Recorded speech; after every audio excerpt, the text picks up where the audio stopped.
You're a workshop or body shop that's looking to hire their first apprentice. Firstly, you're unsure if you're actually recruiting for the right role, and you're also unsure whether you've covered the 7 critical things to think about before you even get started. For us, we like to think about the tasks that actually need completing within your business, and from there, you can shape a job description that actually aligns with what you need. Think about, what is the actual skill gap in your business that's costing you money right now? Is it diagnostic support? Is it paint? Is it parts? Is it MET?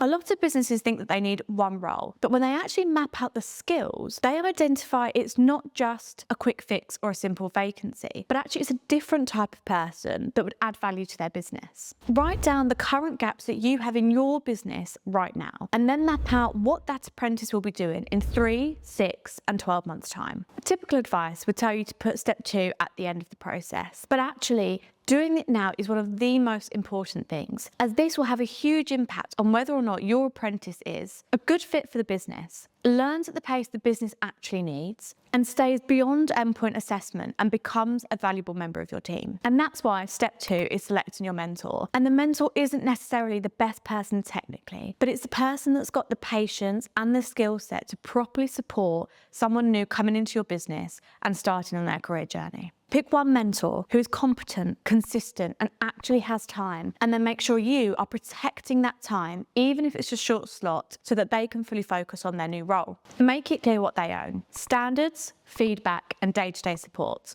Step 3 is choosing the right training provider. And this is something that's totally unique to your business. There's no one size fits all, and what you've done in the past may not be the best fit for today. First, you have to think about the delivery method. There's day release, block release, or on-site training. In automotive, we've seen a huge reduction in the number of local colleges or local facilities that are able to provide adequate training for apprentices. This is because of lack of funding and a lack of uptake, but that doesn't mean that brilliant options aren't out there. It's just a case of exploring them and identifying what works for you. Because these delivery methods are so important and it's vital you get the right one, we made a whole video on it. You can check it out here. From there, you need to look at the training provider themselves. We're completely trainer agnostic, as we understand that there isn't this one size fits all approach. So when looking at the training providers, it's important to look at success rates, capabilities, and reviews. Step 4 can be a tricky one if it's your first apprentice, as it involves looking at funding and incentives. Check your levy status to firstly see if you've got any funds available. So this applies to organisations with a pay bill of over £3 million.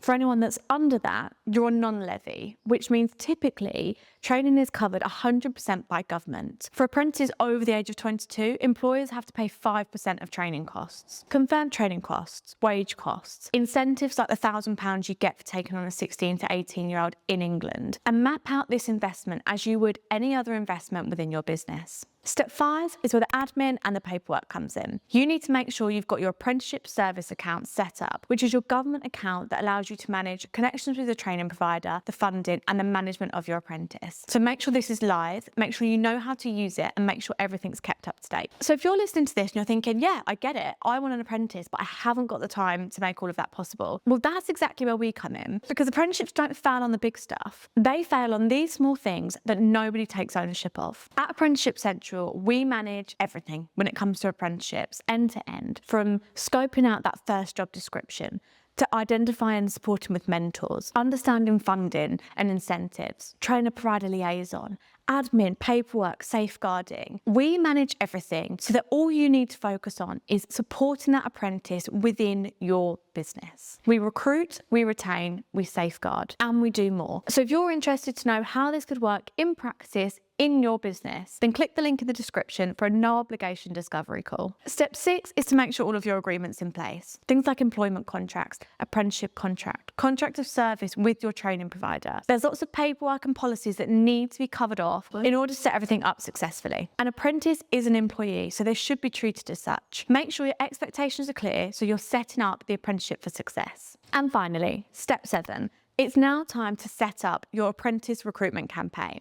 We've created a whole video on how we recruit brilliant Gen Z apprentices, so you can click here to watch the video.